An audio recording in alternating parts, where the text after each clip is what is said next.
নমস্কার বন্ধুরা, কেমন আছেন সবাই? আশা করি সবাই খুব ভালো আছেন আর সুস্থ আছেন। মালা অফিসিয়ালের একটি ছোট্ট ব্লগে আপনাদের সবাইকে অনেক অনেক স্বাগত। দুপুরবেলা বহু কষ্টে মাহিকে ঘুম পাড়ানো গেছিল, ঘুমাতেই চাইছিল না আজকে। আর ওর এখন হয়েছে কি, ঘুমাতে গেলে একটা করে চকলেট চাই, তো চকলেট নিয়ে ঘুমাবে। আসলে ঘুম থেকে উঠেও চকলেটটা খাবে এই বলে ঘুমাতে যাবে, আর তা না হলে তো ওকে রাজি করানোই যায় না ঘুমানোর জন্য। তো যাই হোক, তারপর 4টে বাজতে না বাজতে এদিকে রায় এসে গেছে। আর রায় এলে ও তৈরি হয়ে গেল। আসলে তৈরি হলো এই কারণেই, আমাদেরকে একটু বেরোতে হবে। আর রায় এসছে, তার জন্য রায়ের সাথেও খেলতে হবে। তাই আমি বললাম কিছুক্ষণ তোমরা খেলে নাও, তারপর আমরা বেরোবো। আর বেরোবো, আমি একটু রেডি হয়ে নিলাম।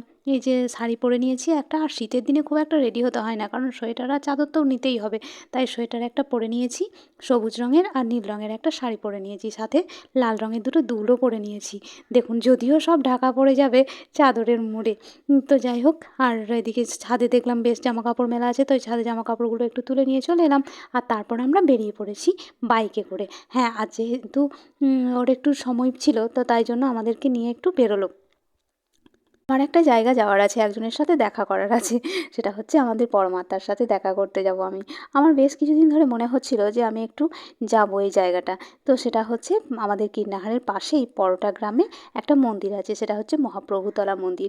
আমি মাঝে মধ্যেই এখানে আসি, আর এই মন্দিরটা সত্যিই খুব সুন্দর, অপূর্ব। জন্মাষ্টমীতে তো ভীষণ সুন্দর উৎসব হয় এবং খুব ভালো লাগে। আমি প্রতি বছরই আসি।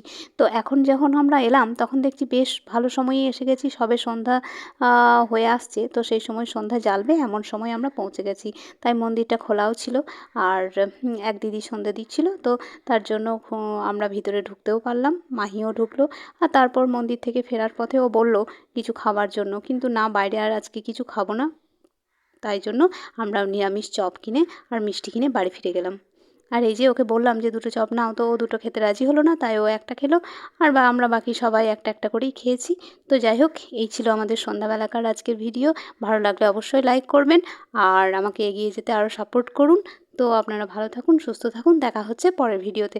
আর হ্যাঁ, চপটা কিন্তু খেতে খুব সুন্দর ছিল। কীর্ণাহারের চপ কিন্তু খুব সুন্দরই হয়। তো ভালো থাকুন।